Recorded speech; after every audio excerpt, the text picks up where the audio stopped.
Good morning, traders. Welcome back to today's Outlier Live, where we cover the biggest stories of the day and what the AI trading data has to say about it. Now, our top stories of the day is we're gonna have to edit this down clearly. I promise I practiced this and now it's totally lost my mind. Okay. Your green energy projects that you once thought were going to save the world, they're not worth it anymore. The second story of the day, stop being gaslit. Inflation is still crippling America, and they're trying to tell you otherwise. And lastly, daggum, I don't know why I'm struggling with this so bad right now. Lastly, big cities are learning that go woke, go broke doesn't apply just to companies. It's also taking down their cities. All that and more on today's Outlier Live.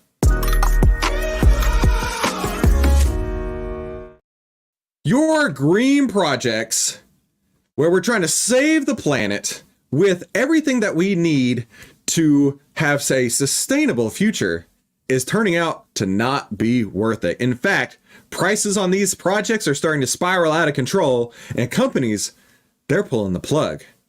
And I don't blame them, right? It looks like the promised green future is anything but, because it is not working out. Here are 3 reasons why that is the case, and why what you would think in the past used to be an incredible, great idea to save the planet is actually turning out to be a huge nightmare. And hey, if you're just tuning in, my name is Christopher Yule, and we cover the biggest headlines of the day and what the AI trading data says about it. So if you're interested in that too, be sure to definitely hit the subscribe button down below and start trading with AI today. Head to OVTLYR.com to see why outliers win. All right, let's take a look here. Here's the first reason why green energy projects are no longer worth it, right? That's because costs are spiraling out of control. As my webpage just refreshed. Let's let that reload for a second because I had all my notes put on there. We're going to have to do a bit of editing today, clearly. All right, so they just came out today and said that they're canceling their Norway projects just after they canceled 2 US projects because their costs are spiraling out of control. And this person's saying that these projects are just not worth it anymore.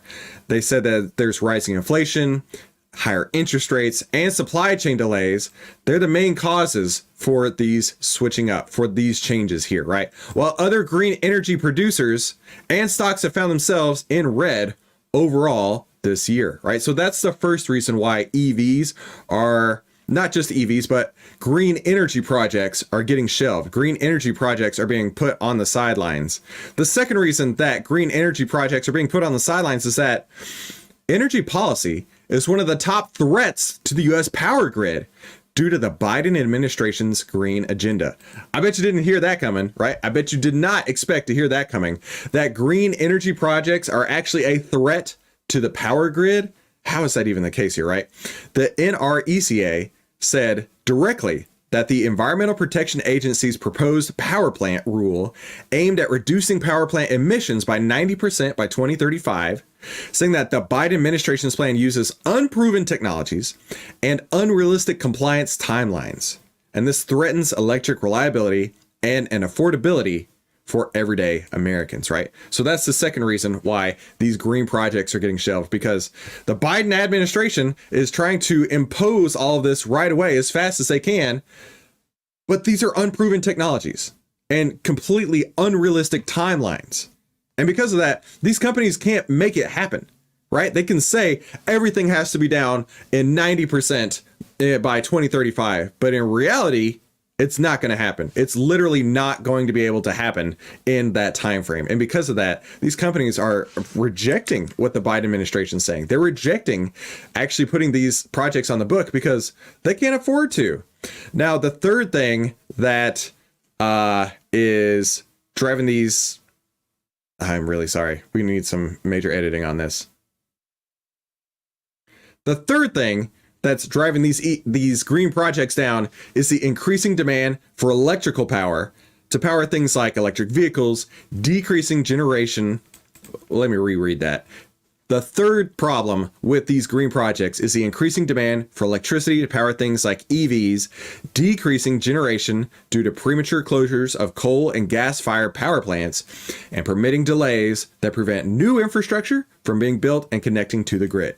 So people like me who bought a Tesla, I didn't buy it to go green. I really didn't care about going green. That's not really my thing.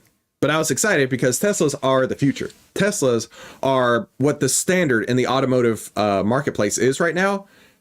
And looking at everything else, they kind of suck in comparison to Tesla. So I was like, I was thinking to myself, I'm going to get the best. Why would I get anything else? But because of people like me, that's also causing problems, right? Additional power demand on the grid that these new green projects, they can't actually handle, right? Companies can't build these projects right now. It's just not feasible. So at some point, people are going to have to wake up because we still need energy. The Biden admin can say we need to reduce the emissions by 90%, but in reality speak, we still need energy today.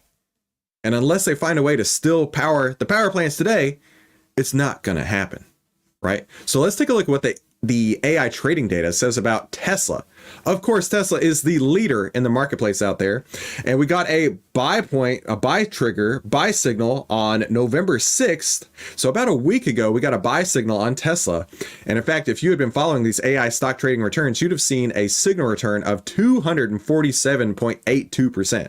Not too shabby at all. So be sure to head to OVTLYR.com to see why outliers win. And you can get your hands on these AI trading signals and be one of the first people to know every single day what the AI trading data is saying. So let's go see what the internet's saying right now. Experts warn green energy projects are not worth it and prices are spiraling out of control. So this person says, there was a debate between two people on fossils versus green. What must be understood is that green energy is an alternative, not a replacement, right? These solar farms are all over the place around me. They look awful, and they're going to be a mess once the panels start breaking down. And this person says, color me surprised, right? These green energy projects, the time frame on them is unrealistic. The demands on them are unrealistic. There is no possible way that they can make these green energy projects happen. At least that's what the people who are building these projects are saying. And they're kind of the people who would be most in line to figure out if it is or isn't working. And if it does work, then they can expect to see some profits. And believe me, nobody's turning down profits when they see them on the horizon. So let me know in the comments down below. Do you feel like these green energy projects, these green energy ideas are actually going to work out? Or is this just the beginning of the end of the EV revolution, the green evolution? Do not be gaslit at people saying that inflation is done, that inflation is toast, that inflation is over. That is not true. In fact, inflation is still wreaking havoc on everybody out there, especially the people who are making the least, right? Inflation rises 3.2% in October. That's less than expected, but that doesn't mean that things are in the right direction. They're trying to gaslight you, right? The media is trying to tell you that everything is good. Everything is hunky-dory. Everything is back to normal. Hey, 3.2%, that's awesome, right? The Fed's saying they want a 2% rise in inflation. We got 3.2, we're nearly there. Inflation's not a problem anymore. No. That's not how this works, right? Take a look at this graph here. This graph is inflation over the decade, right? And you can see that it hovered around 2%, give or take.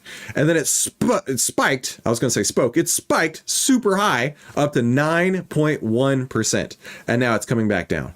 But let's think of the math behind this, right? If inflation had been going up, let's say 2% or so this entire time, you're saying that if something cost $100, year one, it costs 102. Year two, it costs 2% more. So 104 and 20 cents or whatever the case is. And then year three, right? It's compounding. It's compounding. In fact, let's do the math together here, right? So year one, if it's 100 times 0.02, right? And we do that again, plus 100. And we do that again times 1.02. That's what I was looking for. And then we do it again, and we do it again, and we do it again, and we do it again, and then we do it again, right? It compounds. It goes up. So it doesn't go up by $2 each time. It goes up by $2 plus. And then as you keep going, it's going up by 10, 20, $50 or more, right? Now let's take a look at what this chart did. It spiked from 1.7% to 9.1%, okay? So if we go 100 times 1.017, that's a 1.7%. So your item that cost 100 is now 101.7. Now we're going to do it times 9%, 1.091. It's now $110, okay? But now they're trying to tell you that inflation at 3.2% means inflation is not a problem anymore. Let's do the math, okay? Times 1.032. Oh man, I lost it. Let me do it again. So 100 times 1.017 times 1.91. There we go. Now times 1.032. So a 3.2% rise in inflation makes it 114. So in the last handful of years, you've seen something go from $100 to $101 to $110 to $114. And they're trying to tell you now, when prices are at $114, that inflation is not a problem anymore. This is 14.5% higher, but inflation is not a problem anymore. And this is on the low end. I mean, you go into a grocery store, every single thing you buy costs, it feels like 50%, 100% more. So it's costing twice as much to buy the same amount of groceries. What are you going to do, right? This is not how a sustainable economy works. This is an economy out of control. And yes, inflation is coming back down, but you're still paying higher prices on top of the already higher prices. You're still paying higher prices on top of the already higher prices. So it's not like things are actually better. Things are getting worse, but they're getting worse slowly. They're getting worse. They're getting worse at a slower pace is the way to look at it. So let's take a look at what the article says here. Inflation eased in October for the first time in months, providing some welcome relief to American consumers who have been crushed by unrelenting price increases. The Labor Department said that the Consumer Price Index, a broad measure of the price of everyday goods, including gas and rent, was unchanged in October. We all know that's not the truth. Prices climbed 3.2% from the same time last year. That's what I'm trying to tell you. Don't be gaslit into thinking that things are better. Things will be better when we have disinflation, when we have deflation, when instead of going from 100 to 101 to 110 to 114, we go from 114 back to 110, back to 101, back to 100. That is when I will start celebrating. I'm not celebrating right now watching prices go from 110 to 114, but going from 114 back to 110, that I can get on board with, right? Core prices, which exclude more volatile measurements like food and energy, climbed 0.2% or 4% annually. Like I say, don't be gaslit into thinking that it climbed only 0.2%. No, sir. No, ma'am. No non-binary. We are talking about a 4% increase on top of the 9% increase, okay? The report indicates that while inflation has fallen considerably, it remains above the Fed's 2% target. High inflation creates severe financial pressure for most U.S. households, we all know that, which are forced to pay more for everyday necessities like food and rent. The burden is disproportionately borne by low-income Americans whose already stretched paychecks are heavily affected by price fluctuations. Yeah. We all know that. The price of gasoline plunged 5% last month and is down 5.3% for the same time last year. Thank goodness. But I can tell you there's plenty of places out there that are not seeing a 5% decrease in gas. The cost of used cars dropped a whole 0.8% last month, and it's down 7% from the same time last year. Airline tickets also fell, right? And so shelter costs, which are the largest contributor to core inflation, continue to rise, right? Rent, housing, they continue to rise. They're up 6.7% over the last year. Food prices, which are a visceral reminder of inflation for many Americans, also inched higher in October. Grocery costs rose 0.3, up from 0.1 in September, and are up 2.1% with the same time last year. Give me a break. Give me a break. You have not gone to the grocery store and seen a 2% rise, right? You have not gone to the grocery store and only paid 2% more for your milk and cereal. I've told this story before, but recently I went to the store to get milk and cereal. I bought 2 jugs of Fairlife milk and 1 bag of Fruit Loop cereal. It was $17. $17 for milk and cereal. And yet they want to tell you that, listen, it's only gone up 2%. You can handle 2%, right? 2%'s not much. Who cares? It's just 2 pennies on every dollar. It doesn't matter to you. Nah, dude. Every penny matters these days. And let's go take a look at a stock that doesn't really get impacted by a rise in inflation. And no matter what inflation is going to do, it's going to continue to hold strong. Waste management, right? Waste management's one of those stocks where it's like everybody's going to need their trash removed forever. I can't imagine any time where there is a time where nobody has no trash. So of course, when I think about an inflation play, I think about waste management. And waste management actually got a buy signal back on November 6th. And if you had been following these signals, you'd have seen a 77.38% return following these AI trading signals. So if you want to be one of the first people to get your hands on these AI trading signals every single day, be sure to head to OVTLYR.com to see why outliers win. Now let's take a look at what the people are saying, what the internet's saying about this, right? So breaking news, inflation rises 3.2% in October. Hey, that's less than expected. Less than expected? That's still way too dang high, right? It's all good. We'll be glad to eat the bug soon. That's what, what's his name? Klaus Schwab wants everybody to do. Eat the bugs? No thanks. French crepes, the food of the hard American worker, right? They're talking about here. It is funny that this is the picture, and French crepes are what they're showing here. All-time highs incoming on inflation. This is due to Biden. This is still a burden added to the backs of those with 0% raises, right? So let me know in the comments down below. I am sure that you are seeing inflation out there. I would just love to know, how much are you seeing, right? Tell me some of the worst examples that you've seen, because I mean, the milk and cereal example is the biggest thing that I've seen, and I'm sure it gets a lot worse out there. Companies are not the only ones who have figured out when you go woke, you go broke. Big cities in blue states with blue leadership, with the liberals in charge, they're seeing it right now. You go woke, you go broke. Study shows Seattle, Chicago, New York City, and all kinds of others, foot traffic is down since before COVID, right? And it makes total sense. Why in the world would you want to go to any of these cities anymore, right? I can't tell you how many articles I've seen, how many times I've seen crime not being punished. You hear all the time, somebody murders somebody and gets like 60 days in jail. Somebody burns a flag with a bunch of rainbow colors on it and they get 4 years in jail. It's a hate crime. Really? We got major problems if you'd rather get a murderer out on the street than somebody who's just expressing the fact that they can burn a flag. It's almost, hang on, let's start at the top here. Foot traffic and therefore economic activity is plummeting in most Democrat-led cities. It's almost like all of these blue cities, San Francisco, Oakland, Minneapolis, this person's Chicago home, and the numbers are really, really distressing. Cities run by Democrat mayors include Cincinnati, Ohio, Houston, Raleigh, North Carolina, Chicago, Illinois, Portland, Columbus, Seattle, Minneapolis, Louisville, and St. Louis all rank in the bottom 10 of 66 metro areas that have seen the least amount of foot traffic recovery since 2019. So everybody's saying, if you run a city, or if you have a city run by liberals, don't even bother going.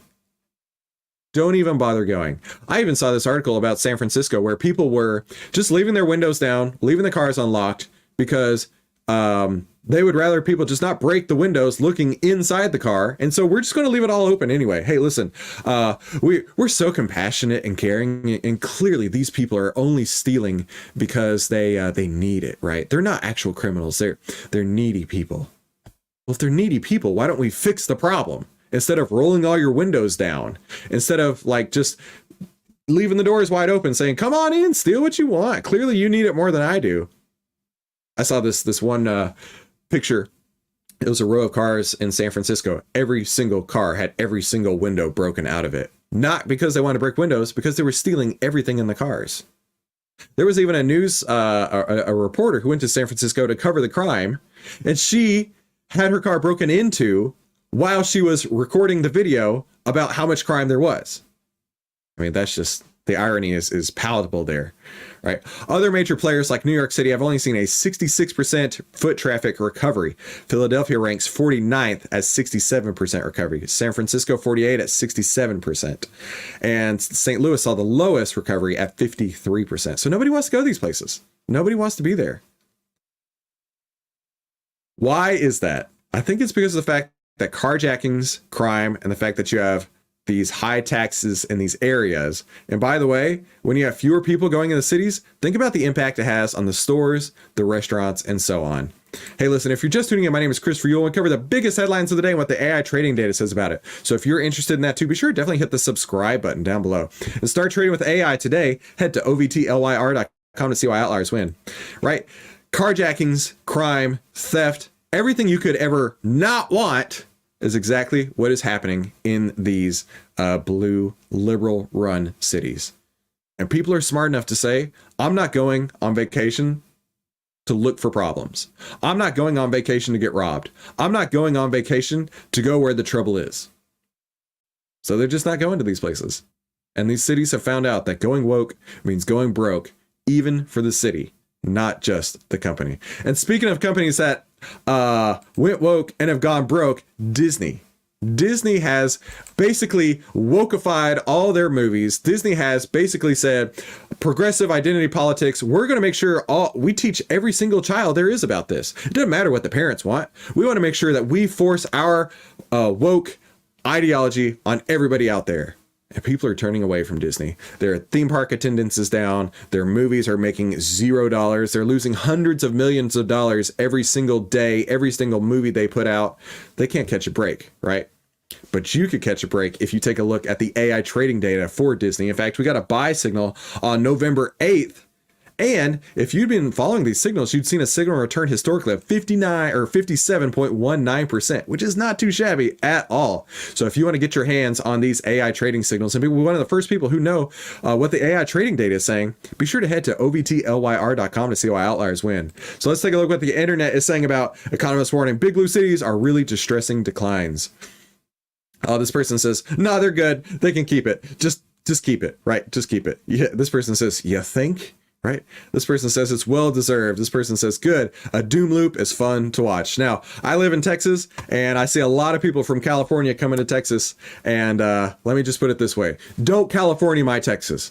Let's keep it the way it is. Right? Let's make America awesome. I don't want to say a catchphrase that's going to get the YouTube algorithms flagging this as far right-wing content. Let's keep America awesome, and let's make Texas continue to be the greatest state in the nation. But you know what's? It's been perplexing me, and I still don't understand. Why does the YouTube algorithm work this way? It tells me that one of these two videos is going to be the one that you absolutely love to watch next. So click here to watch more, and we'll see you on the next episode.